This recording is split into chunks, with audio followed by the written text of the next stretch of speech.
Et oui, la Kaaba a déjà été bombardée par un musulman. Et pour comprendre cela, il faut revenir dans l'histoire. On est en 64 de l'Hégire et le calife Omeyyade vient à mourir, Yazid ibn Muawiyah. Et donc les Omeyyades sont affaiblis. Beaucoup de provinces refusent leur autorité. Dans le même moment, il y a le célèbre fils du compagnon Abdullah ibn Zubayr, fils de Zubayr ibn al-Awwam, qui va se proclamer calife à la Mecque. Il va recevoir l'allégeance, la bay'a, de nombreuses régions telles que donc Mecca, Médine, l'Irak, l'Égypte, le Yémen et une grande partie du Maghreb. Et à ce moment-là, il sera considéré comme étant le calife légitime par une majorité de musulmans. Les seuls qu'ils vont refuser, c'est la Syrie qui vont rester fidèles aux Omeyyades et qui dans le même moment vont réorganiser un autre califat sous la bannière de Marwan ibn al-Hakam. Et ça va être le début de la division entre deux califes. L'Irak va basculer plusieurs fois entre les partisans de Ibn Zubayr et les Omeyyades. Et Marwan ibn al-Hakam, lui, va mourir en 65 de l'Hégire et son fils Abd al-Malik ibn Marwan va lui succéder comme étant le calife des Omeyyades depuis Dimashq, depuis Damas. Les Omeyyades, eux, vont reprendre progressivement le contrôle du Bilad Sham, Syrie, Palestine, Jordanie. Dans le même moment, Ibn Zubayr, lui, pendant plusieurs années, jusqu'en 71, il va continuer de gouverner depuis la Mecque.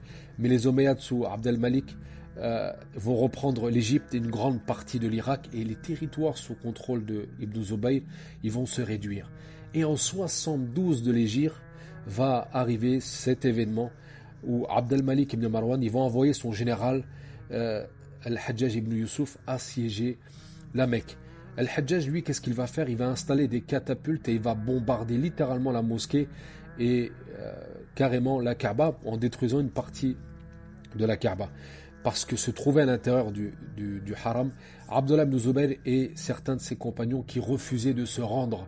Et Abdullah ibn Zubayr, lui, va être encouragé par sa mère Asma bint Abi Bakr de se battre jusqu'au bout. Et subhanallah al-Adim, elle va être celle qui va le motiver et lui enlever tout doute. Elle était âgée de 90 ans. Et à ce sujet, avant de mourir, Abdullah ibn Zubayr, quand il va la voir, il va lui dire « J'ai peur d'être humilié par eux après ma mort ». Et sa mère, radiallahu anha, qui va lui dire « Mon fils, mourir sur la vérité est mieux que de vivre dans l'humiliation ».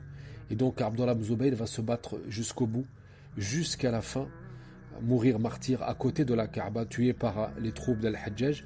Et ce que va faire Al-Hajjaj ibn Yusuf à ce moment-là pour donner une leçon et pour terroriser toute personne qui voudrait faire chuter les Omeyyades à ce moment-là, il va prendre le corps de Abdullah ibn Zubayr, le crucifier en public, donc après sa mort, hein, et sa mère va dire une phrase en s'adressant à Al-Hajjaj ibn Yusuf, il va dire « Tu as détruit sa vie d'ici-bas, mais sache que mon fils a détruit la tienne dans l'au-delà. » J'espère que cette histoire te marquera